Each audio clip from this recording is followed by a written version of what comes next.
Pessoal, na aula de hoje, né, a gente vai falar sobre especificação de gacheta. É muito comum a gente ver, né, o pessoal comentando que gacheta é tudo igual.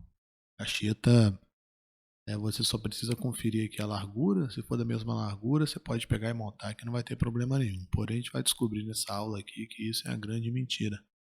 As gachetas, elas têm aplicações diferentes, especificações diferentes e gacheta não é tudo igual. Então vamos lá. Aqui a gente tem comparação em três tipos de gacheta, né? As gachetas são da Teadit. Então a gente tem aqui ó, a gacheta Kingax 2025, a gacheta Kingax 2200, a gacheta Kingax 2202. Então aqui a gente já observa algumas diferenças que a gente deixou bem destacado aqui através dessas setas, né? Então vamos lá.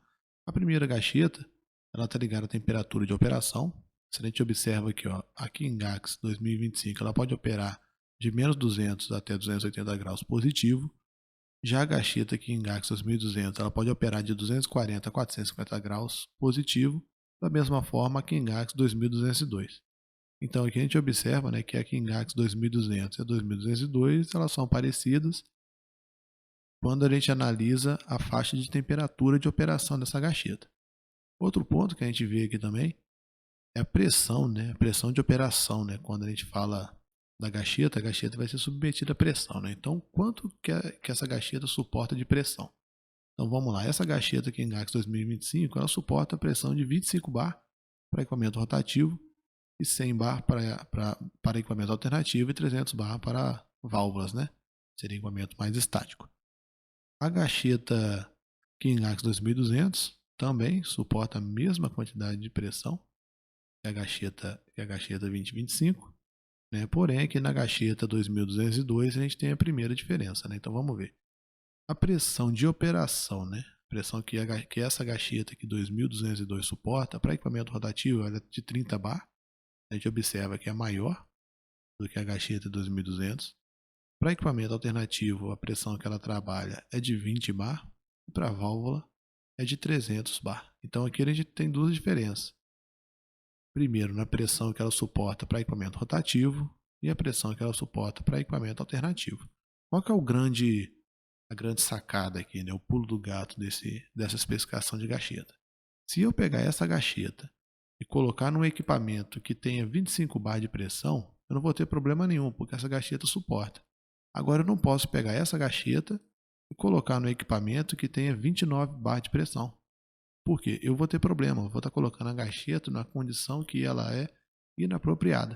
Então a gente observa aqui na foto que ela é bem parecida, né? A coloração é bem parecida, porém existe essa pequena diferença na pressão de operação de cada gacheta. Um outro ponto que a gente tem que estar atento aqui também, ainda usando o exemplo dessa gacheta Kingax, né? Então a gente tem aqui novamente, né, a gacheta Kingax 2200 e a 2202. Então a gente observa o tipo de fibra, a temperatura, a pressão, o pH, a velocidade periférica, se suporta fluido abrasivo e se necessita de lubrificação. Então vamos ver aqui agora quais são as diferenças, né? A gente vê aqui o tipo, né? A primeira coisa, o tipo aqui é diferente. O tipo de fibra, a gente observa aqui que uma é com carbono grafitado e outra é carbono grafite. Isso aqui é uma diferença significativa na composição química da gacheta. Temperatura de operação praticamente é a mesma. Outro ponto que existe diferença é a pressão, né? Quando a gente fala de equipamentos rotativos, a gente viu no slide anterior. O pH do fluido ele pode ser de 0 a 14. A velocidade periférica do eixo é igual, 20 ms, ok? E aqui é um ponto importante. Uma gacheta suporta fluido abrasivo e a outra gacheta não suporta fluido abrasivo. O que a gente quer destacar com isso daqui?